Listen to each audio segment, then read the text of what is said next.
Bismillahirrahmanirrahim. Hai, Assalamualaikum. Welcome back to Cengkeh Channel. Terima kasih kepada semua kerana sentiasa memberi support untuk channel ni. Akak doakan supaya kita semua sentiasa dirahmati Allah dan dipermudahkan segala urusan. Hari ini akak nak kongsikan satu cerita pengalaman seram yang dialami oleh seseorang mengenai saka. Maksudnya dia berkaitan dengan saka lah. Jadi, kalau korang nak tahu apa yang akak nak sampaikan, korang kena dengar sampai habis. Bismillahirrahmanirrahim. Alhaakumut takathur hatta zurtumul maqabir. كلا سوف تعلمون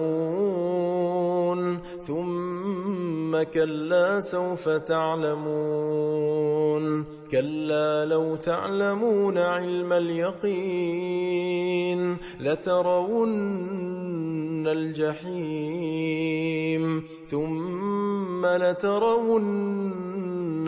عين اليقين ثم لتسألن يومئذ عن النعيم.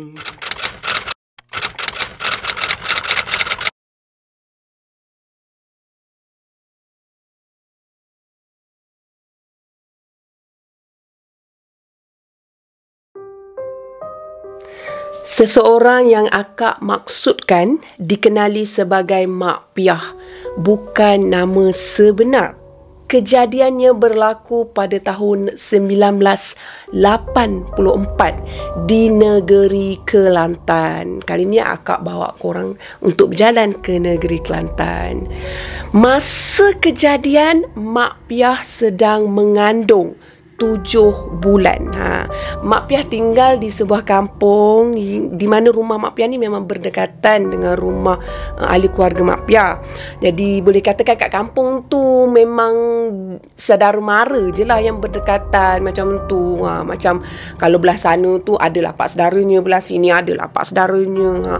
Kira masing-masing saling berkait. Jadi akak bagi gambaran dulu keadaan rumah, bukan rumah Mak Piah sebab kejadiannya berlaku di rumah bapa saudara Mak Piah. Keadaan struktur rumah bapa saudara Mak Piah masa tu, rumahnya papan. Totally memang papan. Lepas tu nak naik ke ruang tamu perlu menaiki anak tangga. Tapi tak terlalu tinggi. Bukanlah jenis rumah yang terlalu tinggi. Jadi, ceritanya bermula di satu petang selepas asar, di mana pada waktu tersebut Mak Piah pergi ke rumah bapa saudara dia yang terletak memang dekat dengan rumah Mak Piah. Tujuan Mak Piah ke sana nak melawat bapa saudara Mak Piah dalam keadaan nazak pada ketika tersebut. Jadi masa sampai dekat rumah bapa saudara Mak Piah ni, Mak Piah pun naik anak tangga lah. Nak sampai ke ruang tamu, nak tengok keadaan bapa saudara dia. Masa tu memang dah dikelilingi dengan ahli keluarga, sebab keluarga kan dekat-dekat kan. Jadi Mak Piah pun sama jugalah, pergi melawat untuk bacakan Yasin juga. Masa Mak Piah berada berdekatan dengan bapa saudara tu, Mak Piah memang perasan bapa saudara dia dalam keadaan yang macam, akak nak cakap pun akak macam tak berapa faham macam tu lah. Maksudnya macam nak pergi tapi tersangkut macam tu. Jadi dalam masa menunggu dekat situ, mereka semua dihadiri oleh jemaah surau yang berdekatan bersama dengan imam surau tersebut. Jadi alang-alang dah selesai solat asar berjemaah. Jadi imam dengan jemaah-jemaah surau pun teruslah straight terus pergi ke rumah bapa saudara Mak Piah. Bila sampai di halaman rumah bapa saudara Mak Piah, jadi imam tu pun bagi salam, Assalamualaikum kan. Lepas tu baca Bismillahirrahmanirrahim, naik atas rumah apa semua. Lepas tu tengok keadaan bapa saudara Mak Piah tu memang dah berada di satu sudut. Bapa saudara Mak Piah memang berada dekat sudut tu sebab dia berdekatan dengan dapur, agak mudah untuk pergerakan ke dapur. Jadi bukanlah dia duduk dekat tengah-tengah ruang tamu macam tu kan. Jadi imam tersebut pun bersama dengan jemaah pergi kepada bapa saudara Mak Piah. Bila tengok keadaan bapa saudara Mak Piah ni, imam tu pun cuba untuk bantu keadaan, di mana mereka akan bacakan surah Yasin bersama-sama bagi memudahkan perjalanan ataupun meringankan apa yang ditanggung oleh bapa saudara Mak Piah ni. Tapi belum pun mereka sempat untuk mulakan bacaan surah Yasin, bapa saudara Mak Piah ni berkelakuan seperti menghalang situasi tu tau. Seperti tak suka pun ada, macam marah-marah macam tu pun ada. Walhal pada asalnya bapa saudara Mak Piah ni memang dalam keadaan yang sangat lemah, dalam keadaan memang dah tak boleh nak bernafas apa semua kan. Jadi masa tu imam telah perasan akan sesuatu. Lepas tu imam tersebut dia minta dengan jemaah-jemaah yang hadir sama dengan dia tu, berserta dengan beberapa orang kampung dekat situ, untuk turun ke laman rumah. Mereka nak berbincang tau. Perbincangan tu tak boleh di atas rumah, rumah pun sempit kan. Jadi Tok Imam pun turunlah nak tangga, pergilah ke laman rumah. Lepas tu mereka pun berbincang lah masa tu. Rupanya Tok Imam ada perasan sesuatu yang menunggu berdekatan dengan bapa saudara Mak Piah ni tau.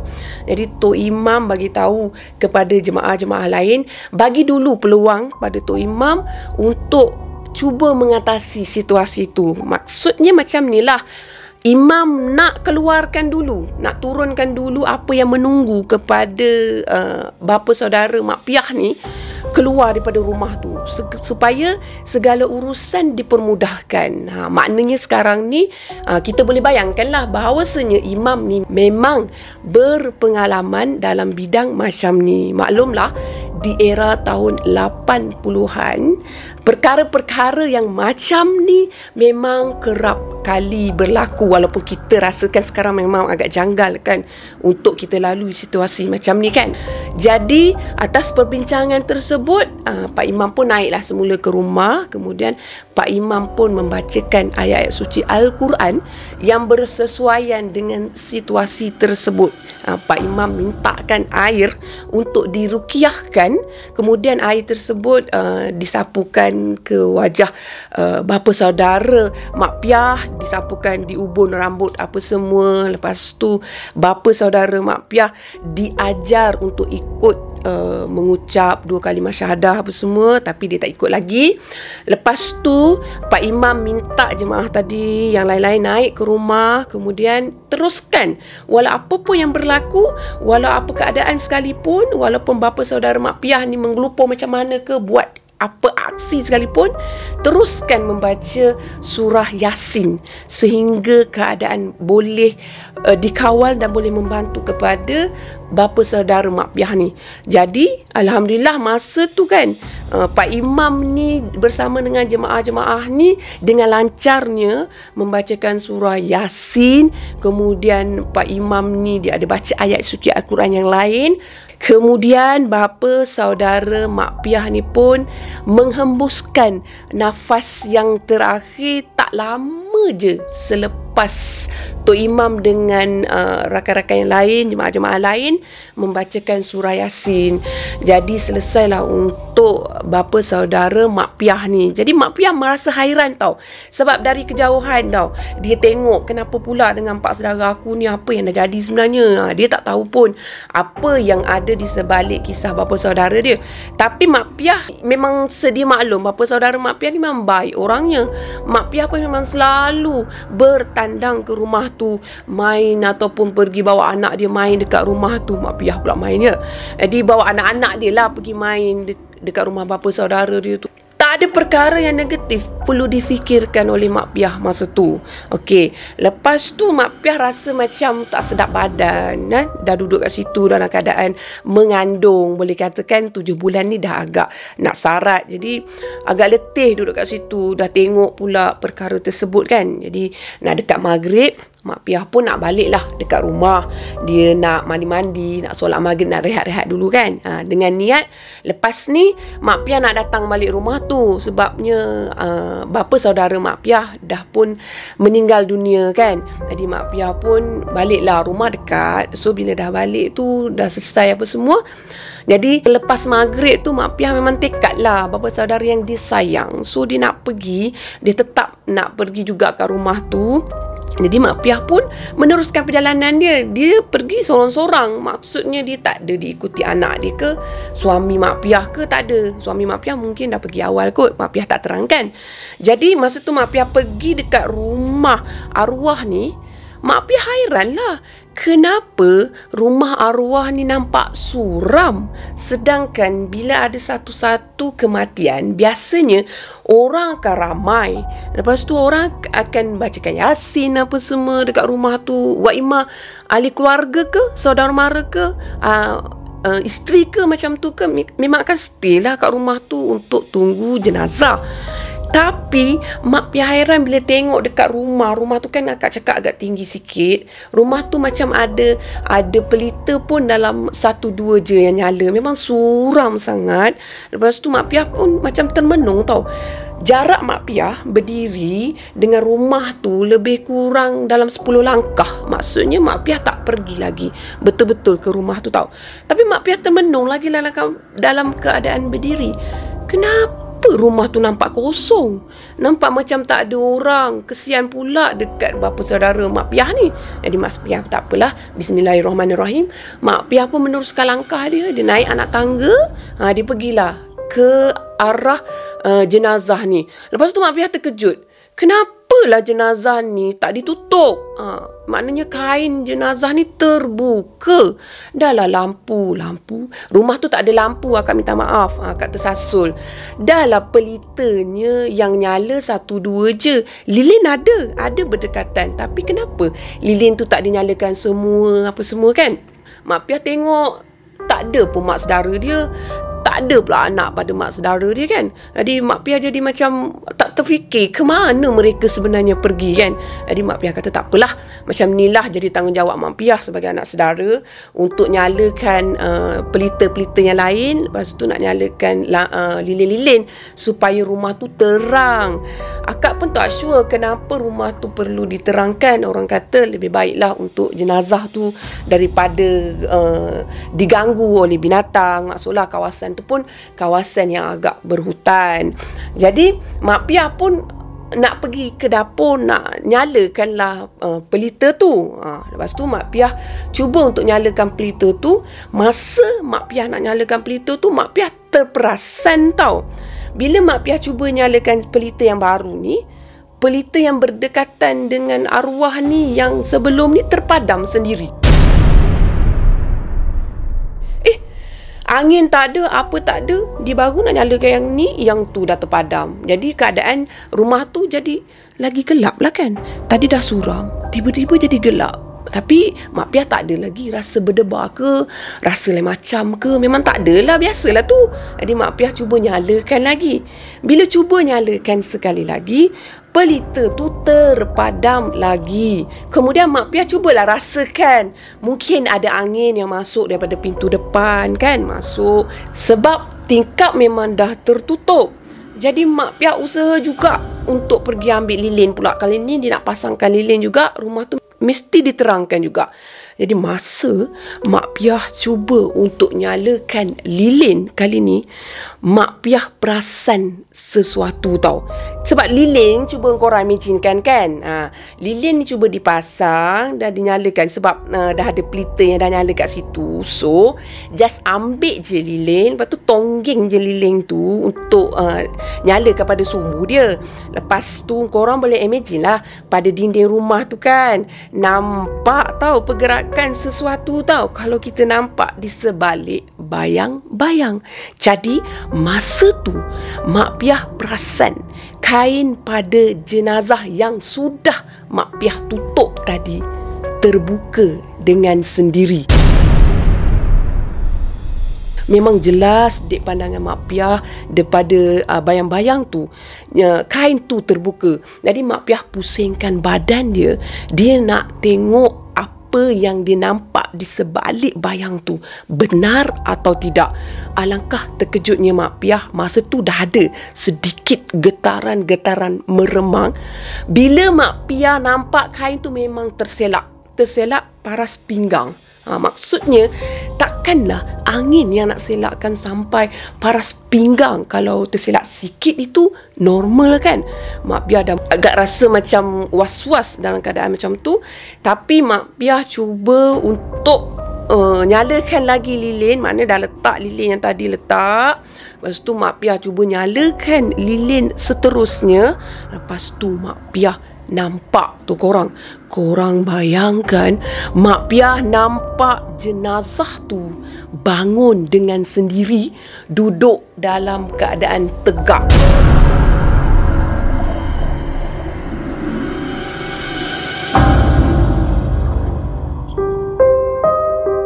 Lepas tu Mak Piah pun macam nak terlepas lilin tu. Nasib baik tak terlepas tau. Kalau terlepas, hangus rumah. Jadi Mak Piah pun cepat-cepat padamkan lilin yang dia pegang tu. Dia padamkan.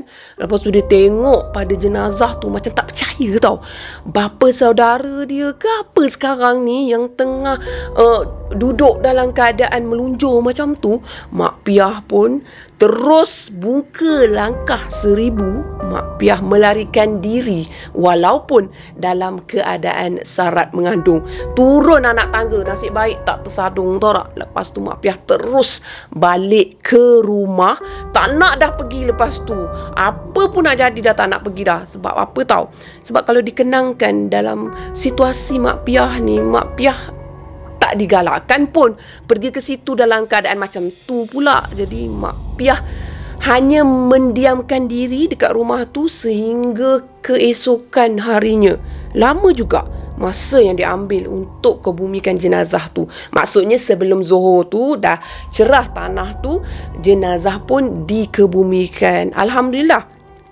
Semasa jenazah diuruskan dan dikebumikan, semuanya dalam keadaan baik. Sebab akak nak bagi tahu sebenarnya kenapa rumah arwah ni tak ada orang tau. Sebab sebelum maghrib, jenazah dah pun bangun dengan sendiri. Lepas tu ahli keluarga tu memang dah terkejut, tak tahu nak buat apa. Jadi ahli keluarga tu lebih kurang maghrib apa semua, ahli keluarga tu dah pergi ke rumah orang lain pun ada, yang pergi ke surau jumpa imam pun ada. Lepas tu nak tunggu imam selesai untuk solat maghrib berjemaah, lepas tu solat isyak berjemaah, baru datang ke rumah tu. Dalam gap masa tu lah Mak Piah tu cuba untuk nyalakan pelita dengan lilin dekat rumah tu tau. Jadi Mak Piah memang tak tahulah.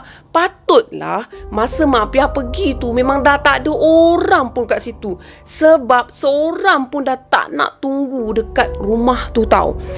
Jadi selepas pada kejadian tu, alhamdulillah jenazah pun dikebumikan dengan sempurna dengan bantuan daripada Tok Imam untuk mengendalikan keadaan tu, dengan jemaah-jemaah, dengan penduduk kampung yang lain, dengan izin Allah juga, semuanya dengan pertolongan Allah Subhanahu Wa Taala. Alhamdulillah. Lepas tu keesokan harinya, selepas dah dikebumikan jenazah apa semua, mereka akan buat tahlil untuk selang sehari tak silap. Akak dimaklumkan macam tu. Mak Piah ni dia satu, kalau kita mengandung, kita ada satu simptom tau. Simptom kerap kencing. Jadi Mak Piah dia nak pergi kencing, tapi tandas Mak Piah ni berada di luar rumah, bukan di dalam rumah. Maklumlah orang susah zaman tahun 80-an tu memang tak banyak rumah yang ada tandas dalam rumah. Jadi Mak Piah memberanikan diri macam biasa. Tak ada masalah sebab sebelum ni memang Mak Piah pergi ke toilet pun memang sendirian, berhad sahaja. Jadi Mak Piah pun ambil lah pelita, turun anak tangga kan. Rumah Mak Piah ni dia dapur ke, ruang tamu ke, semua memang ada anak tangga. Jadi kena turun anak tangga, tapi rendah je dalam 3 anak tangga macam tu.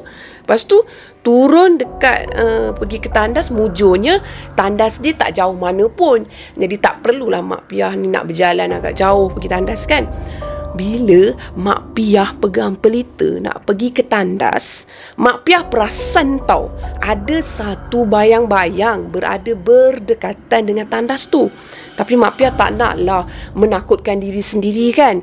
So Mak Piah gamble je lah, masuk juga tandas kan. Bila Mak Piah dah selesai, keluar je tandas, Mak Piah tergerak hati nak tengok kawasan berdekatan. Alangkah terkejutnya Mak Piah bila Mak Piah nampak kelibat arwah berkeliaran dekat situ. Cuba korang bayangkan, korang sendiri nampak takkan Mak Piah tak kenal kot macam mana rupa arwah bapa saudara dia. Dia nampak memang sebiji setempik dekat situ berkeliaran. Jadi Mak Piah pun tak susah, dia pun terus naik atas rumah, istighfar, astagfirullahalazim, astagfirullahalazim. Dia mula rasa berdebar, mula rasa takut. Memang bohong lah kalau tak rasa takut kan, meremang dan sebagainya. Lepas tu keesokan harinya Mak Piah rasa sakit perut. Kenapa perut ni rasa macam lain macam tau.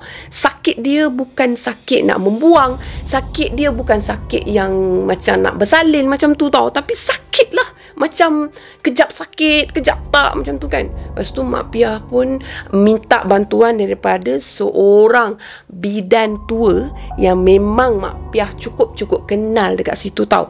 Bidan tua tu pun datang rumah. Alhamdulillah, bidan tua ni cara perubatan dia ni melalui perubatan Islam. Maksudnya dia membacakan ayat-ayat suci Al-Quran yang jelas, sama ada untuk rukiahkan air ataupun untuk hembuskan kepada orang-orang, makna penduduk yang minta tolong dengan dia. So bila bidan tua datang ke rumah Mak Piah, bidan tua ni pun tengok Mak Piah, dia dah tahu dah Mak Piah ni sebenarnya dah macam diganggu oleh sesuatu kan. Memang dah diganggu lah, sebab Mak Piah yang nampak perkara-perkara tersebut, maknanya tengok seseorang yang menyerupai dengan arwah apa semua. Jadi memang agak berubah lah pada reaksi muka Mak Piah ni. Dia macam perasaan yang serba tak kena tau. Tambahan pula Mak Piah ni memang dalam keadaan mengandung lemah macam tu kan. Jadi bidan tua ni pun bagi tahu Mak Piah macam ni lah. Bidan tua ni buatkan air, lepas tu Mak Piah minum air ni. Minum je, amalkan selawat ke atas Nabi. Baca Bismillahirrahmanirrahim dulu, selawat ke atas Nabi dulu, kemudian minum setiap hari pun tak apa. Jadi untuk tenangkan fikiran dan semangat Mak Piah ni, Alhamdulillah Mak Piah ikut apa yang dinasihatkan oleh bidan tua ni. Keadaan Mak Piah berangsur pulih. Maksudnya Mak Piah dah tak sakit perut.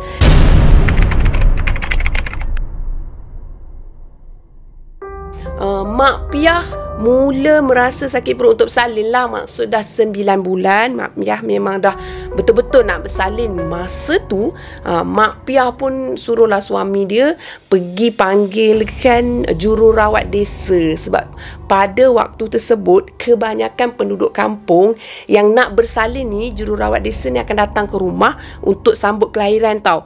Mereka takkan pergi ke hospital, bersalin dekat hospital. Maklumlah transport pun tak ada apa semua kan. Hanya yang berisiko tinggi saja yang akan dibawa ke hospital. Jadi untuk Mak Piah tak ada masalah. Jadi Mak Piah pun dah standby untuk bersalin. Jadi jururawat desa pun datang ke rumah. Kebetulan jururawat desa tu memang dikenali oleh Mak Piah, kawan dia sendiri. So senanglah urusannya kan. Jadi bila sampai dekat rumah tu, kawan dia pun pergilah untuk sambut kelahiran anak Mak Piah ni. Sebelum nak sambut kelahiran bayi ni, macam biasalah jururawat tu dia nak cek dulu bukaan dah berapa, betul ke dia nak bersalin, dah boleh ke ikut prosedur bersalin. Itu mengikut pada apa yang dipelajari oleh kawan Mak Piah ni kan. Jadi kawan Mak Piah ni pun nak masukkan tangan, masukkan jari, nak cek jalan. Masa tu korang, alangkah terkejutnya pada kawan Mak Piah dengan Mak Piah masa tu, bila jari kawan Mak Piah ni seolah-olah digigit oleh sesuatu. Malah masa ditarik keluar jari tersebut, dua jari kawan Mak Piah ni dah berlumuran darah, dah keluar darah. Lepas tu ada kesan gigitan tau pada jari tu. Korang bayangkanlah, takkanlah bayi yang tak ada gigi, ada gusi dekat dalam tu nak gigit pula tangan jururawat tu, macam tak logik pula. Jadi apa yang sebenarnya yang dah mengganggu proses kelahiran untuk bayi tersebut tau. Jadi dah tak ada pilihan masa tu, Mak Piah teringatkan kepada bidan tua. Jadi suami Mak Piah pun pergi dapatkan bidan tua. Cepat-cepat bidan tua datang ke rumah. Masa bidan tua tu nak masuk ke dalam rumah, nak naik anak tangga, nak masuk dalam rumah Mak Piah ni, bidan tua tu istighfar tau, panjang-panjang. Astaghfirullahalazim, astaghfirullahalazim. Lepas tu bidan tua tu membacakan ayat Al-Quran. Masa tu Mak Piah tak jelas dengar sebab Mak Piah ada dalam bilik, so memang tak jelas lah. Lepas tu Mak Piah dengar perkataan, pergi kau, pergi, jangan ganggu dekat sini, jangan kacau dekat sini, ini bukan tempat kau, pergi. Macam tu lah lebih kurang. Bidan tua tu macam bercakap dengan seseorang. Mak Piah hairan lah kan. Lepas tu bidan tua tu pun masuk dalam rumah. Lepas tu bidan tua pergi kat bilik tu. Lepas tu bidan tua tu pun dah nampak dah Mak Piah dengan jururawat desa tu kan. Lepas tu Mak Piah pun pergi tengok, astaghfirullahalazim. Lepas tu Mak Piah pun capai dekat tangan jururawat desa tu. Mak Piah dia dah tahulah, dia orang yang memang dah mahir bidang ni, so dia tahu. Jadi dia suruh basuhkan dengan air garam tau luka tu. Lepas tu Mak Piah kata pada jururawat desa tu bagi dekat bidan tu, uruskan untuk sambut bayi tu. Sebab ada sesuatu sebenarnya yang dah mengganggu pada keadaan situasi tersebut tau. Jadi Mak Piah membacakan ayat suci Al-Quran yang bersesuaian. Kemudian sebelum tu makcik bidan tu bacakan ruqyah untuk dihembuskan kepada Mak Piah ni. Lepas tu buat air bagi Mak Piah ni segar sikit, disapu pada muka apa semua kan. Lepas tu barulah proses kelahiran tu berjalan dengan lancar, alhamdulillah. Tak ada apa-apa masalah pada ketika tersebut. Tapi kan nurse yang kawan Mak Piah tadi tu memang dah cuak apa semua. Dia pun macam dah pelik. Kenapa jadi macam tu? Sebab dia yang sua tangan, dia yang rasa tangan dia digigit. Macam tak logik tau. Macam terkejut. Masih dalam keadaan terkejut. Walau bagaimanapun tugas tetap tugas. Tugas perlu diselesaikan. Jadi selepas Mak Piah dah sambut kelahiran bayi, nurse tu kena continue lah untuk proses yang seterusnya sampai habis. Bila dah selesai apa semua, jadi Mak Piah ditinggalkan dalam bilik. Jadi makcik bidan ni, akak panggil makcik bidan lah ya. Makcik bidan ni pun keluar daripada bilik tu dengan jururawat tadi, nurse tadi. Masa makcik bidan pun cakap lah, kata sebenarnya makcik bidan tu pun tak dapat nak confirmkan apa yang sebenarnya dah gigit pada jari jururawat tu. Tapi makcik bidan kata mungkin ada perkara yang dah berada bersama dengan Mak Piah ni, memang dah menunggu. Dia tak suka dalam keadaan macam ni. Dia tak suka jururawat ni sambut kelahiran bayi tu ke macam mana ke. Kita positive thinking macam tu, berfikir secara positif. Perkara dah lepas insya-Allah. Jadi makcik bidan tu pun buat juga air penawar untuk jururawat tu, bacakan ruqyahkan apa semua, bagi, suruh balik, suruh minum juga supaya semangat dia tu tak luntur lah dalam situasi macam tu, pelik kan. Jadi bila dah selesai semua urusan, makcik bidan tu pun jumpa dengan suami Mak Piah ni, bincang dengan suami Mak Piah supaya suami Mak Piah ni bawa Mak Piah ni berpantang bukan dekat rumah tu, berpantang di rumah ahli keluarga dia, maknanya mak dia yang memang berada satu kampung dengan dia, supaya keadaan tu takkan berulang tau. Jadi dengan nasihat yang diberikan, makanya satu keluarga tu pun memang pergi ke rumah mak kepada Mak Piah ni, berpantang kat sana, alhamdulillah apa semua kan. Bila dah selesai berpantang apa semua, jadi masa tu Mak Piah buat keputusan selepas berbincang dengan suami dia, dia nak berpindah daripada kampung tu, bukan asbab daripada kejadian tu, tapi sedikit sebanyak agaknya memang mempengaruhi jugalah. Jadi mereka nak berpindah ke negeri Pahang. Jadi itulah permulaannya mereka berpindah ke negeri Pahang. Jadi selepas kejadian tu, Mak Piah dah tak tahu apa yang berlaku dekat kampung dia, sebab dia pun tak balik dengan kerap ke kampung. Tapi masa Mak Piah masih berada kat kampung tu, Mak Piah tanya pada Makcik Bidan ni. Makcik Bidan ni cakap macam ni je, arwah bapa saudara Mak Piah ni sebenarnya ada buat perkara yang salah, di mana bapa saudara pada Mak Piah ni dah membela, mengambil dan berurusan dengan cara yang salah. Maksudnya perbuatan ini adalah syirik dan kurafat, di mana ianya akan memudaratkan diri sendiri tahu.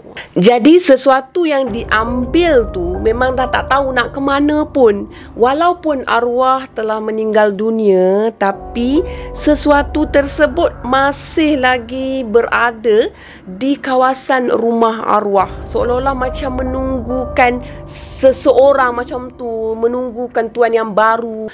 Kemudian dalam masa yang sama itulah yang jadi terusik pada Mak Piah. Lepas tu dia akan berkeliaran di kawasan kampung, mengganggu orang kampung. Itulah yang berlaku, dan itu jugalah yang sering berlaku di mana-mana pun. Kalau seseorang tu memang dah ambil perkara-perkara yang seumpama macam tu, sesuatu yang akak maksudkan tersebut ialah saka. Jadi apa yang kita boleh ambil iktibar daripada kisah ni, jika kita memerlukan apa-apa pertolongan atau bantuan, sebaik-baiknya pertolongan itu adalah daripada Allah Subhanahu Wa Taala. Kita doa, usaha, tawakal. Jadi yang lain kita serah pada Allah Subhanahu Wa Taala. Lepas tu keadaan kita akan jadi lebih baiklah daripada apa yang berlaku kepada bapa saudara Mak Piah. Jadikan teladan, sama-sama kita jadikan satu pengajaran untuk kita semua, bukan untuk akak je tahu. Jadi setakat ni saja perkongsian daripada Mak Piah. Ada lagi tahu cerita daripada Mak Piah, tapi akak akan cerita di lain episod. Macam itulah lebih kurangnya. Okey korang, bye. Assalamualaikum. Terima kasih kerana mendengar. Bye. Assalamualaikum. Jangan lupa subscribe. Bye. Bye korang.